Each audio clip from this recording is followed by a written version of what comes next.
What do Surrey, Nanaimo, and Point Roberts, Washington all have in common? Amazing snorkeling and freediving right at their doorstep. Follow along as I explore all of the above below. I spend some solid beach time with the kids and fill up my catch bag with red rock and Dungeness crab.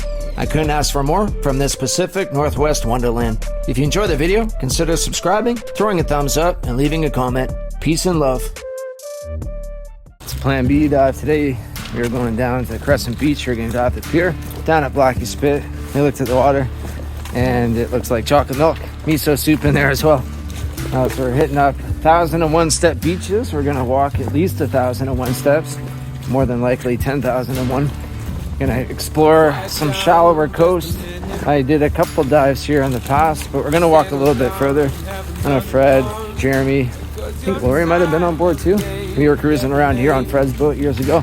That was really fun. But I've always wanted to come back to this spot and again explore a bit further. It started raining too as soon as we got here. Of course, Murphy's Law. Gotta be careful here.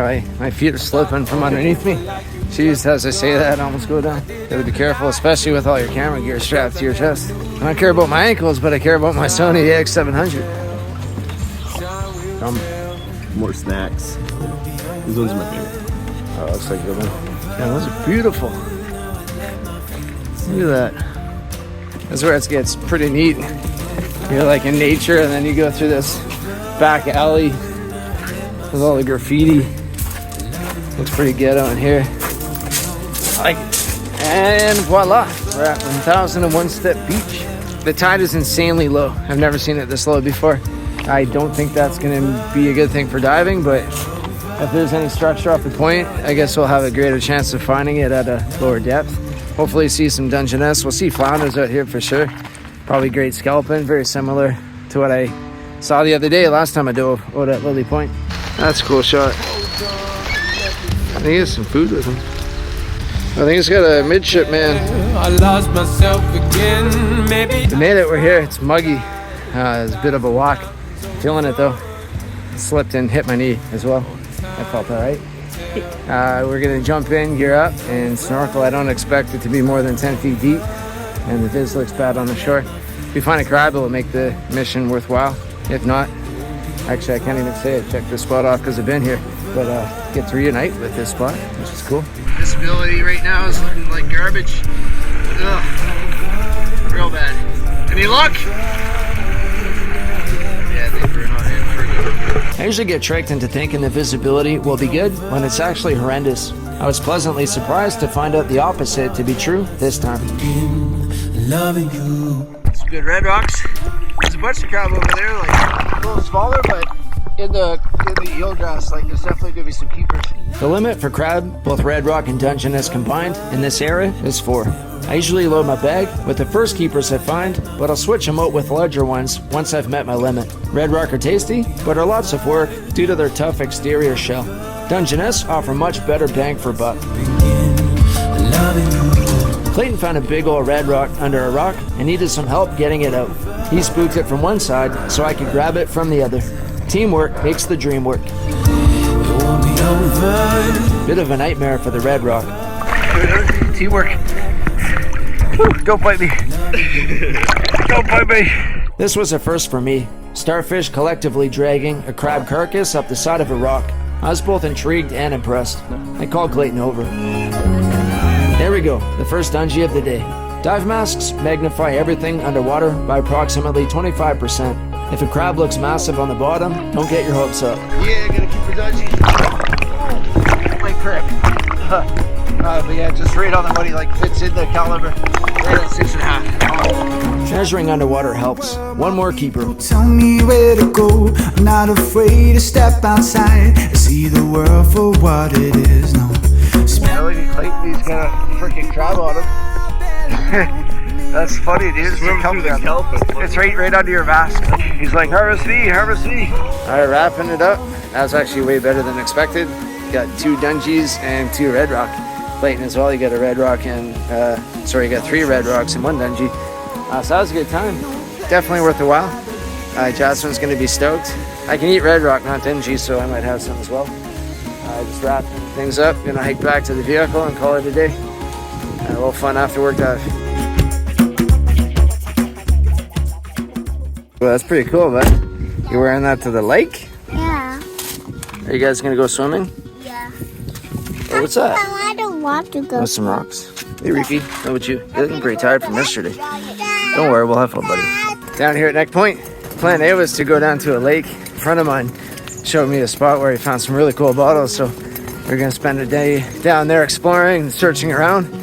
I GPSed the location and he sent me a few screenshots how to get there, and no service, so I couldn't access the screenshots. We wasted a whole hour searching around. That was frustrating, but came down here to Neck Point as a plan B. It's beautiful down here.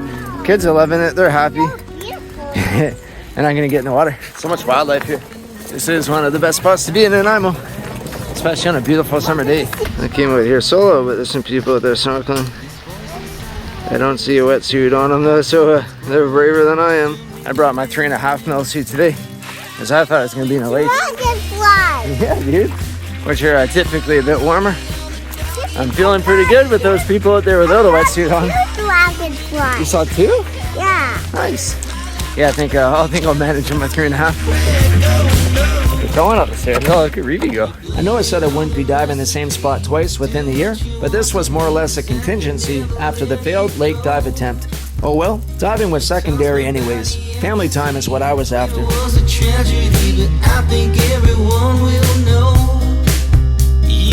Last time I dove here, the visibility was epic.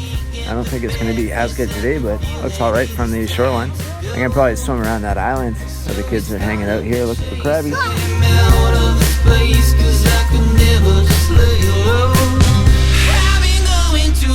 Times like this where these fins are going to shine with all this swell coming in on the shore, I can just walk in with the fiberglass as opposed to my carbon fibers and destroy them. But I can still get hurt, so I got to be careful.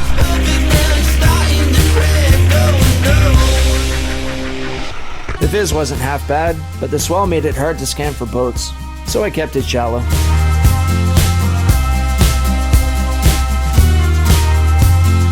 Tubes Note City.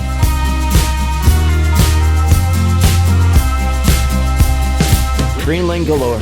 Seriously though, there was like 10 in this one clip alone. They seemed to appear out of nowhere.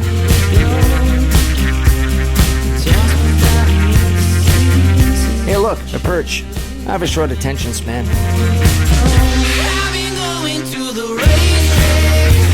The painted greenling.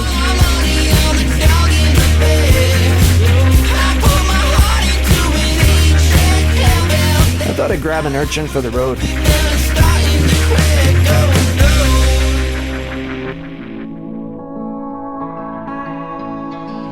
I've been seeing a lot of salmon fry this year. Must be a good sign, right? Believe it or not, this was the first time I've laid eyes on a lingcod at such an early stage in its life. I've been snorkeling around more and more lately. You don't need to dive down deep to be mind blown. Name a better way to end a sweet time in the water. Having my kids greeting me was priceless, and watching them enjoy the ocean was icing on the cake. I think that's it. Real fun time out here with the family. Short little dive, but better than no dive.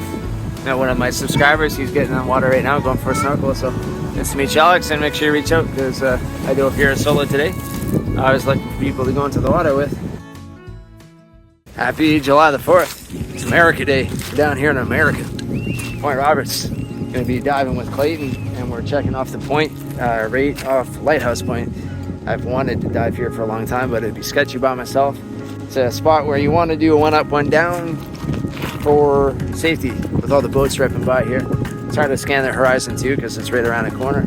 I don't know if you can tell, but it's extremely tidal right now, so some strong currents, and we do see a bit of boat traffic, so we want to be extremely cautious. It does get really deep right off this point. It drops down to like 200-300 feet pretty quickly as well. So it'd be ideal to hit that slope, check out the bottom. I did see a skate not far from here, the one I've only ever seen in my whole entire time diving. So I'm hoping to see a skate today. That'd be really cool. I saw a dead one actually not too long ago, around this time last year. So that's my goal, see a skate. If not, just explore some new terrain and not get hit by a boat. That's the main objective. Happy 4th of July, everybody. Visibility kind of changes from the Fraser River to a dark blue. We're gonna try to hit the clear water. I think it's easier said than done. And that could change when we're in the water too. Could get better, could get worse. I see an old piling here. I'd assume there used to be a pier, dock. Maybe it's from the fishing industry that was prevalent back in the early 20s, late 1800s as well. Never know, might find some bottles under there. It is, looks scary here, but actually looks pretty decent right there. So we'll see. Dove here once when I first started diving. I think I was with Don Campbell, a Ladnerite at the time, and Kian, owner of Immenso. And we did some line diving and the current was ripping. And I was trying to pull in the line that was attached to a 25-pound weight and I couldn't get it up as the current was like drifting me out into the Strait of Georgia. Again, I was pretty new to it, so I was a little bit in panic mode. But finally pulled the line up. It was like a 30, 40 feet of water and swam to shore, but yeah, I had my heart racing. Water temperature's getting hot. I was diving off the west coast of the island last week. It was 9 degrees and I'm happy I have my 7 mil. But right now I got my 3.5 mil Cresty. Diving Sports gave this to me a while back. Thanks guys. This will keep me warm today, hopefully. And I got the leader getting salty, fancy fiberglass fins. Shout out to Clayton for always being down for an adventure. Check out his YouTube channel, Aquatic Monkey, for some great local content. The hairy helmet crab is one of my favorite locals. Lots of flatfish here. We saw one on virtually every dive. Same with the buffalo sculpin. This zombie fish didn't seem too stoked to see me. I'm thinking there was an egg mask close by. Pretty sure this was a buffalo sculpin too. It's kind of cute, in its own way of course. You need a license to harvest seaweed in Washington, but this stuff here is tasty. Sea spaghetti.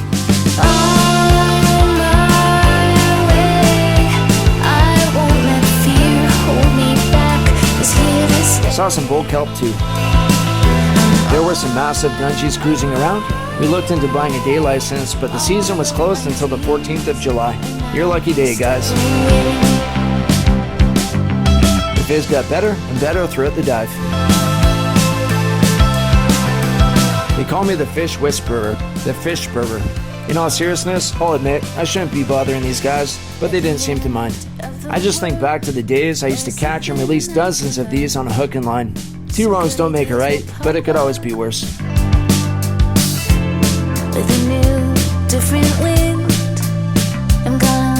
Watching these magic carpets hover above the ocean's bottom is hypnotizing. They're one of my favorite fish to watch swim around. Can't stand being all alone, wasting hours on my phone. I'm ready to go now. I checked out the pilings close by, but didn't find a whole lot. Besides a small school of herring. It's here to stay. Okay, so not as impressive as the White Rock Pier, but still an awesome sight. Now, step away. This is probably my favorite clip of the video, minus the ones of my kids of course. Great sculpin are usually sitting around motionless. To see this one moving around in the waves got me stoked. Yeah, I'm a bit of an ocean nerd, I know. They're not the prettiest fish in the sea, but I'm sure they play an important role in their environment in some way, shape or form. They have my respect. Full of hope, I'm on my way, and I won't ever stop.